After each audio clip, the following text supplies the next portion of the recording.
Hello, Tech Pros, episode 99. Keep moving forward. Regardless of what you're going through, whether it's medical or any kind of difficulties in your life, keep moving forward. Keep setting dates on a calendar. Give yourself something to look forward to. Welcome to the podcast where I chat with professionals who are getting the job done using technology 7 days a week. Each week we start with Motivation Monday. Tuesday is about productivity, Wednesday, leadership, Thursday, technology, Friday, people and communication, Saturday, entrepreneurship, and Sunday, being unplugged. All right, let's get started. Hello, Tech Pros. This is Chad Bostic, and I'm excited to introduce our featured guest today, Derek Canas. Happy Monday, Derek. Happy Monday, Chad. Are you motivated to get this week started with us? Yes, I am. Awesome. Derek Canas is an Emulator DJ and an AIDS activist, as well as the creator of the End the Stigma campaign. He survived 16 years undiagnosed after receiving bad blood from a donor in 1985. Derek refers to himself as a battery-operated man due to having pacemakers since 3 months of age. Battery-operated. Man, we're going to have to get into that. But first, I want to hear about your DJ work. So, I gotta be honest with you, Derek. I am not in the club scene. The type of music I listen to is more orchestral, like movie scores and stuff like that. So, what exactly is an Emulator DJ? What do you do? And the Emulator is actually one of the coolest things you'll probably ever see. It's a 46-inch piece of glass. And basically, a laptop is connected to it that goes to a projector and shoots the image up onto the piece of glass. And then I am able to manipulate and do all of my DJing straight through that, but everybody can look up and see exactly what I'm doing. So they can see me grab the next song, put it on the deck, scratch, and mix right in the moment, instead of just seeing a DJ looking down at a table and you're not really knowing what's going on. It's very, very interactive system for a club and customers, and it's a very wild, it almost looks like the screens Iron Man uses in the Avengers movie. Yeah. Have you seen up a screen? That's pretty much what it looks like. Wow, I was going to say, it sounds like something out of a science fiction movie. I was thinking of, what was that one? I'm blanking out now, but... Minority Report? Yes, exactly, Minority Report, where he's got the glove and he's moving things left and right. That's very similar to what I do. That is awesome. So you're mixing the music, you're playing songs, you're doing all that, and you have like a user interface that's projected up on a glass that the audience, as they're on the dance floor, can see and watch you move things around. Yes. And I'm also able to, with that system, I can go in, I have a paint program, so I can write messages to the crowd. I can take pictures and stuff. You know how you can take pictures on your phone and expand them with your hand? Yeah. I can take and spin and flip a picture and flip it back and forth and put it all the way across the screen and make it small and throw it back and forth between my hands. Oh man, this is awesome. We're gonna have to get a YouTube video or something up on the show notes page for this episode so we can see this in action.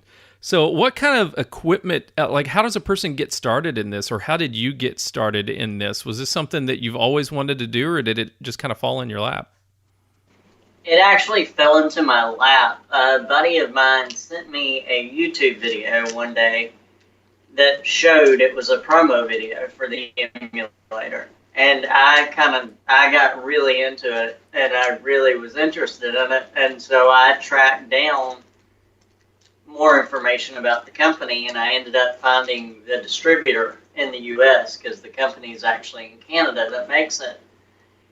And the distributor was also a DJ, and he just happened to be traveling back up to his home from Miami. And I'm in South Georgia, and I convinced him to stop and show this to me in the club where I worked at. And once I saw it and was able to physically use it, I was hooked.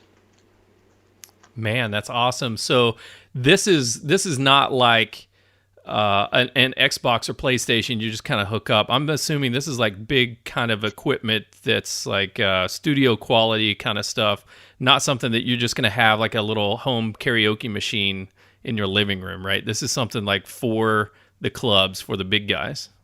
Yeah, it's a fairly intense system to set up and take down, but once you get used to it, it becomes kind of second nature to know where all the cables go, and Yeah. it's not as intimidating as it first was when I first got it. It was a big project to take up and down, but now it's very easy. So are you taking it up and down for like road shows? Like if you do like a wedding or bar mitzvah or a bachelor party or something like that? Or is it just something that you have like in the clubs that you work? A little bit of both. I do club shows with it. I'll do weddings and different events, charity events and stuff. That's really good for. It just whatever the event calls for. It's just another, added element when I need it. Awesome. I am excited about finding that YouTube video that you were talking about because I want to see this thing in action, man. I love latest and greatest. I think when I saw the first video of the Microsoft Surface years and years ago, it was like before the iPhone came out. And it was just like, wow, we're going to be able to like touch the surface of some kind of like computer and like actually move icons around and stuff with our fingers instead of a mouse. That's amazing. But you're taking it to the next level. And that's very cool. But Derek, today is Motivation Monday on Hello Tech Pros, and we're all about getting excited and motivated and helping everybody else around us hit the week with a high level of intensity, high level of energy. But unfortunately, sometimes we don't. We're just not motivated for whatever reason. We have these low points, these low times in our life where we don't want to get out of bed. We're just struggling with the stuff that's going on in our life. And we've all had these issues, but just kind of different flavors of it. So what I'd like to do is, Derek, have you share your stories and your experience about, what happened as you were a child and you got this bad blood, and then how have you dealt with it since then? Well, to start the story, at 3 months of age, I was diagnosed with a congenital heart defect known as transposition of the great arteries, and went into surgery to have that corrected. And during the course of surgery, I had blood transfusions, 15 in fact, and came out of surgery. I was doing okay, made it back home. Had a pacemaker at this point, so my family was thrilled to know that their son now came with batteries. They never found the off switch because I'm still here and going strong. At age 16, I found out one of the blood transfusions had been tainted. And at that point in my life, I was 4 foot tall and 55 pounds, and I was diagnosed with AIDS. The virus had completely stopped me from growing. It's caused a curve in my spine. It destroyed my lungs, caused a bunch of issues with my heart, and things that I still deal with today. But I ended up coming out of that with a whole different view on life. A lot of people don't like to take a lot of risk. A lot of people are kind of scared. What if I fail? What if I fall? And I was really into music. Music kind of brought me back after my diagnosis. I was just really kind of inside of my own head, and music was something that I could talk to anybody about. We could always just have a generic conversation. It didn't have to be about my health. So I took that and kind of went into, well, what if I could turn music into a career and share my love of music? And that naturally started moving me into the direction of becoming a DJ. And that's a very specialized little group of people that can do that job. So I knew it was going to be something difficult to break into. But I also knew that the risk was worth it, because of everything else I had already beat. I'd already beat the odds on one side of my life, just being here. So if I could step up past what I had already done and become a DJ, then let's go for it. The fear of failing was kind of eliminated from my life after the diagnosis because I didn't see failure the same way. I saw it as, let's just take a chance. Let's see what happens. And that was the most freeing moment ever. And I think more people need to feel that way in their everyday life. Take a chance. See what happens. Great things can happen if you just push for something.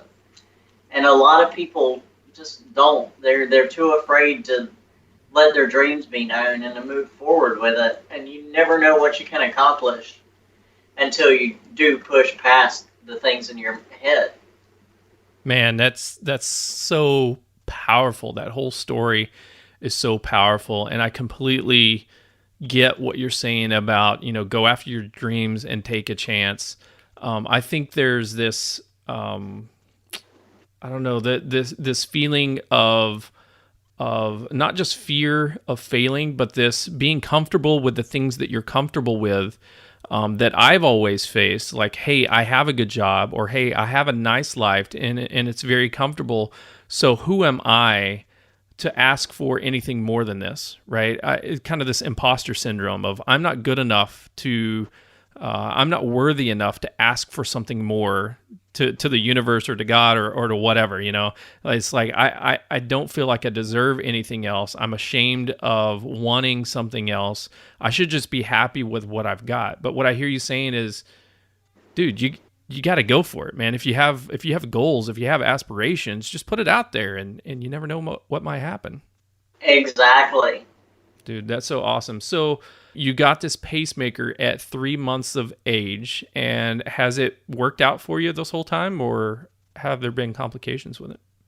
I'm on my fourth one now. The Wow. batteries in them only last about 5 to 10 years. And so I'm actually on the fourth pacemaker now. And the funny thing, when they put that one in, I have a cardiologist that's got a sense of humor. So when I came out of surgery, I made sure to ask if now I came with OnStar and Netflix. And he said, no, that'll be the next one. Oh man. I was about to say you sound like Tony Stark. You've had your core replaced so many times, and you're doing all this high tech stuff. Yeah, I've got a very interesting, crazy background, but I've always kept a sense of humor with it. And if anybody that's ever been through any medical crisis or issues, if you're in a hospital a lot, you better have a sense of humor because they don't have a whole lot of modesty in hospitals, and you're going to end up in a lot of awkward situations Hmm. that you're going to need to laugh your way out of. Hmm.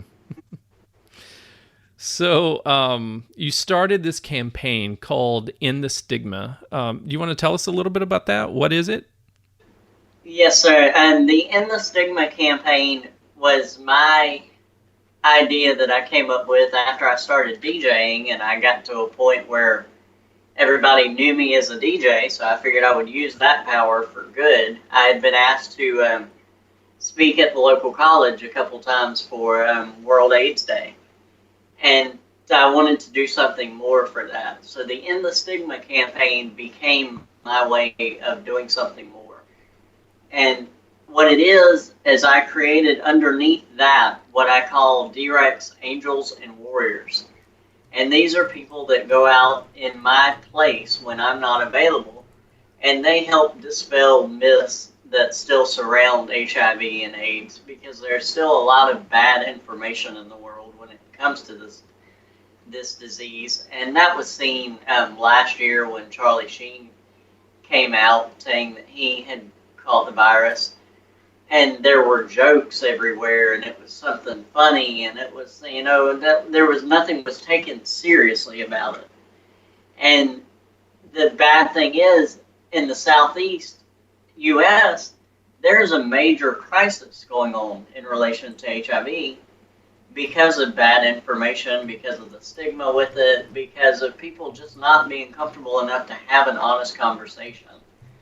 when it comes to HIV and protecting yourselves and safe sex and all these things. So I created the Angels and Warriors to help start that conversation. And that's what the End the Stigma campaign is really about, is to make everybody more comfortable with saying these words that are extremely uncomfortable. But if you have the conversation, it could end up saving you from a very preventable virus that can also be deadly if not treated and not taken care of.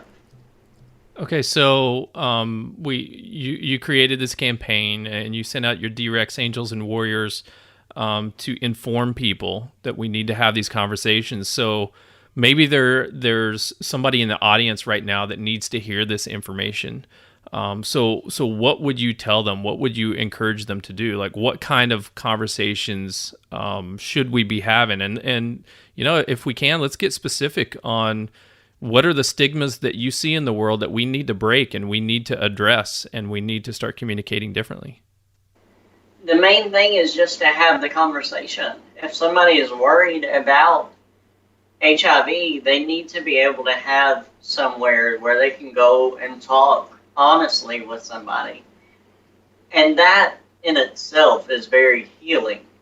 Even for people that don't have the virus, if they have a friend or a family member, or if they're just curious, about want to know or want to help or anything like that. And I dealt with the stigma of it, every day. Because, people are afraid. I've gone out to restaurants and people have looked at me like they were afraid they were going to get a glass that I had drank out of. I've been around it.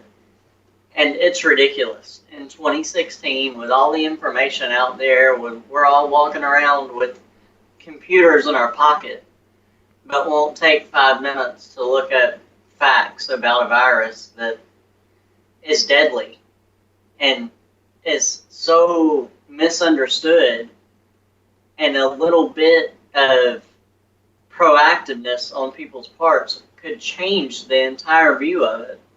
And the stigma and the hatred and, could really fix a lot of problems if people would just take the time to educate themselves, which is the main problem right now when it comes to HIV. Yeah, I think that fear of the unknown, right, is so debilitating in our individual lives as well as society. People are just afraid of something, and instead of doing the research, like you said, they just they want to make jokes about it, or they want to shun it, or whatever. So, what are some misconceptions about the disease that you hear regularly that maybe that we could address and set the record straight? One that was very prevalent when Charlie Sheen came out was there was a joke about the mosquito at the Charlie Sheen barbecue. Mosquitoes can't pass the virus at all.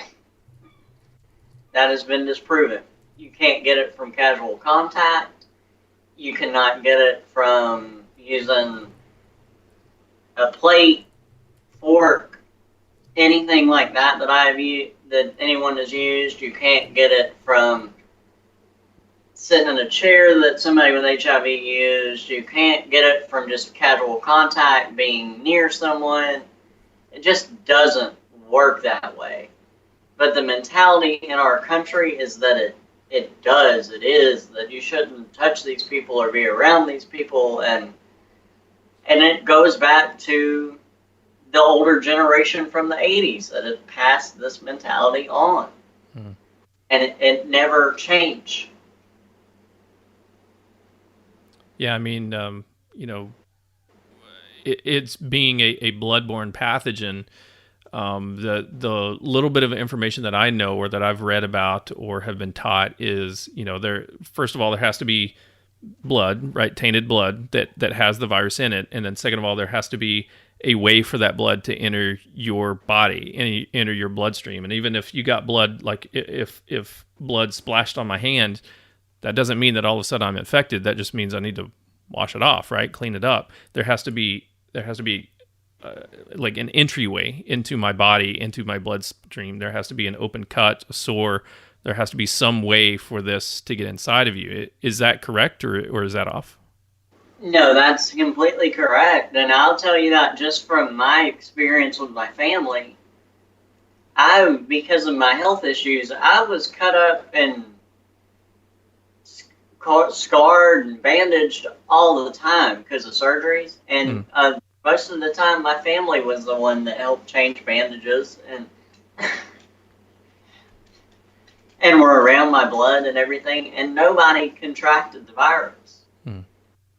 So, I mean, it's very difficult to transmit in situations like that. Like, unless it's sexually transmitted and it's bloodborne. So anything outside of having sex or having open cuts all over you and getting someone's blood on you, it's really difficult to catch this virus. So, Derek, in just a moment, I want to ask you about, you talked about your family and how they have helped you through the surgeries and through this. I want to ask you, some more questions about, how your family helped you and how we can help our friends and family deal with situations, whether it be HIV/AIDS or whether it be some other situation that they're going through. But first, we're going to take a quick break and thank our sponsors. This episode of Hello Tech Pros is sponsored by Burdine. Siri and OK Google are fun for party tricks, but 97% of smartphone users don't like talking to their phones in public. It's kinda weird. When was the last time you were at the mall and heard someone say, "Siri, what's my wife's dress size?" Or, "OK Google, where did I park my car?"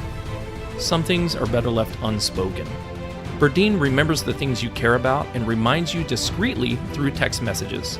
Names, dates, places, ideas, to-do lists. Burdine never forgets and is always there to remind you. You don't need to install an app, just text Burdine a statement and she'll remember. Text her a question and she'll answer.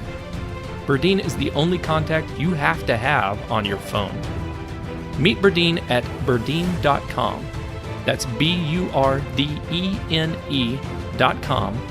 Or text Burdine to 480-418-1411. Outside the U.S., be sure to use the country code +1. So for non-U.S. residents, text +1 480-418-1411 with a message Burdine.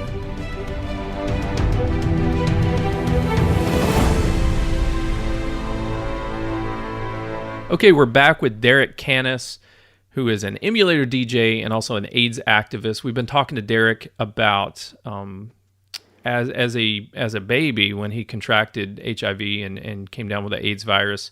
He's been dealing with it over the years and learned to, for one, just let go of the fear of trying new things and reaching out for your goal. But for the other, how to deal with the stigma that this terrible disease, this life-threatening disease, has on society, and some of the misconceptions about it that we can put away so that we can actually deal with it the way that it needs to be dealt with.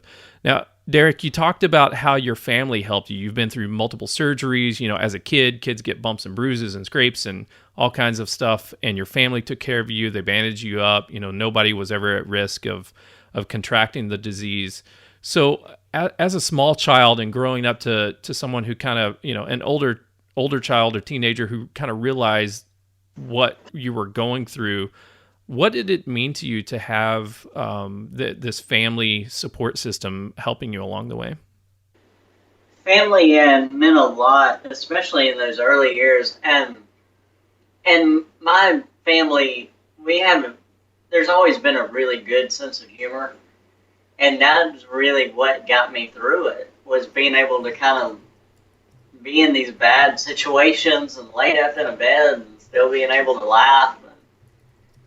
That really meant a lot to me, and that's what I think people always need to remember in their life. You have to be able to look at certain situations and be able to kind of find the humor. You got to be a little bit twisted mindset, and I don't mean to say that the wrong way, but you have to be able to kind of look at a situation and go, this sucks, but I'm going to get through it.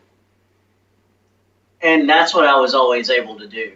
And whether it was, having my arm bandaged to my chest because I had just had a pacemaker put in and laying in bed and not being able to move and still wanting to play Candy Crush on my phone, even though I'm ripping stitches out of my side, which I'd done. You have to be able to find those moments that still let you live the way you want to live.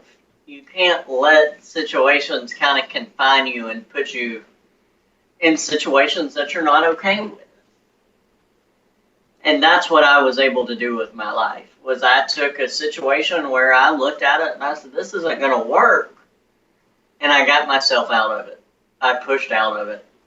And I've gotten my dream job. I still, when I come home, I'm still beat up and I hurt. And there's bottles of meds that I've got to take. And there's things that my customers would never probably imagine I go through. But those few hours when I get to go to work, I get to escape all of that. And I've become their DJ. And I'm the guy they want to have a good time with. And we're all having fun and singing together, and I get so much energy off of that. It allows me to come home and be okay with all the medical stuff that I still have to do to be ready for the next day. That is so powerful. You love your job so much. You found your dream job. You put the fear away to go out and take a chance to try to get your dream job. And now that you have it, it gives you the pleasure, the experience that you need, the energy that you need to deal with the tough situation with all the medical stuff and the medicine, everything else that you have to deal with. Man, that's incredible. So Derek, if we have friends, we have family that's dealing with something, maybe it's AIDS, maybe it's something completely different, maybe it's cancer, maybe it's not medical, maybe there's, depression, people go through stuff all the time. What can we do to help them and support them in a way that, like you said, we can laugh about, we can joke about, we can acknowledge that it sucks, but we can still help them get through this experience? Just be there for them, and that's what I'm saying. You don't have to push anything on anybody. Just be there. Be there for if they want to go. Just say, hey, let's go to a movie. Let's go. Make sure you're interacting and you don't focus on what they're going through. Still treat them as just their, it's still just your brother or your sister or your mom or your dad, and just let that be enough. Don't ask the uncomfortable questions. Don't ask hey, did you take your meds? Are you feeling all right? You look like you didn't sleep well.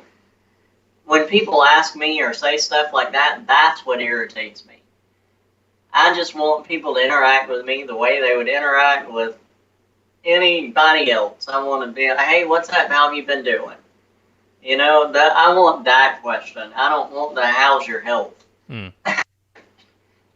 So even if it is obvious, I mean, like, if I saw you and it looked like you're having a tough time, maybe it looked like you haven't been getting any sleep and you've been at a lower point than I saw you maybe the last couple of times, you would want me to say, hey, Derek, man, how's it going? Like, you want to go see a movie, and just leave all the other stuff behind and just trust that you're taking care of it, and that if you want to share, if you want to talk about those kind of details, that you'll bring it up. Exactly. I mean, and that's me. I'm not speaking for everybody, but I know other people with chronic medical conditions, and they have my same mentality. It's like, I don't want to, when I leave my house, I kind of leave all my medical stuff in the house. When I'm outside of my house, I want to be able just to go interact with everybody. I don't want to be seen as the kid with the medical problems. If anybody's going to interact with me, I want them to ask about work. I want them to ask about, the dogs, the car, ask me about anything else. But please do not bring up my health, because that's one thing I'm trying. If I'm outside of my home, I'm escaped from for a little while. Got it. Yeah. So we should interact with you as a friend, as a neighbor, as a coworker, or just as Derek, but not like focus on the health issues and treat you like that's the only aspect in your life that we care about, right? We should care about everything else. And it's extremely difficult when people first meet me. I mean, it's very obvious that, I have health problems. Mm-hmm. I'm 31 and 5 foot tall and 105 pounds. It's very evident something went wrong along the way. But I don't like to dwell on that. If somebody, has a question, I'm more than happy to answer it. But I'm answering it as a way to quickly move on and let's talk about something else. I'm trying to segue out of the medical stuff as fast as possible. Gotcha. Well, thank you so much for sharing your story, Derek. I appreciate you being very open and candid and honest about this information, because we want to grow and learn and get better and treat people with dignity and respect, and also have hope in our lives. Hope that, we now know Derek. We now know that he's dealing with a situation that sucks. It's a horrible situation, but he's been dealing with it his whole life. And you know what? He's got a pretty darn good attitude, and he's got a job that he loves, and he's mixing it up on the Emulator DJ screen, which sounds pretty amazing. And that's an inspirational story that I think we can all, take heart from. So Derek, before we go, do you have any parting words of wisdom for our audience? And then share the best way that we can connect with you, and then we'll say goodbye. I just want everybody to keep moving forward, regardless of what you're going through, whether it's medical or any kind of difficulties in your life. Keep moving forward. Keep setting dates on a calendar. Give yourself something to look forward to, whether it's something tomorrow or it's 6 months from now or 5 years from now. Always be looking forward. That's what will keep you going. That's what will keep you motivated. That's what will keep your mind in the right place. And if anybody wants to contact me, you can find me on Twitter at DJDrec84. All right. And we'll have all that linked up on the show notes page for this episode, which is, what is this? I think this is episode 99, if I'm not mistaken. Let me take a look at the calendar. Yep, this is episode 99 of Hello Tech Pros. We're almost to 100. And if you go to hellotechpros.com/99, you get all the show notes of all the information that Derek and I have been talking about, as well as links to Derek on Twitter. And I'll try to find that YouTube video that we talked about and link it up there as well, so you can see that awesome DJ screen that Derek's working with. Derek, thank you so much for joining me on Hello Tech Pros today. I really value your insight and your story and your passion and your motivation, and just really appreciate you taking time out of your busy Monday to spend time with us. Thank you for having me. You bet. Tech Pros, remember, dude, just what Derek said, man, find your passion, go for your passion, take some risks. Don't be afraid to take some risks, and then just, don't be afraid to look things up. No matter what's going on in the world, there is information out there. We all have access to it. Do some research and treat people with dignity and respect, and let's, as they say, make the world a better place. You've been listening to Derek Canas, and I'm Chad Bostic. And until next time, take care. The show notes page for this episode can be found at hellotechpros.com/99. If you enjoyed this episode, please leave a review, subscribe to this channel, and check back tomorrow. This has been Motivation Monday, but tomorrow my featured guest and I talk about productivity. On Wednesday, leadership, Thursday, technology, Friday, people and communication, Saturday, entrepreneurship, and Sunday, being unplugged. Then next week, we start it all over again with Motivation Monday. And I'll talk to you tomorrow.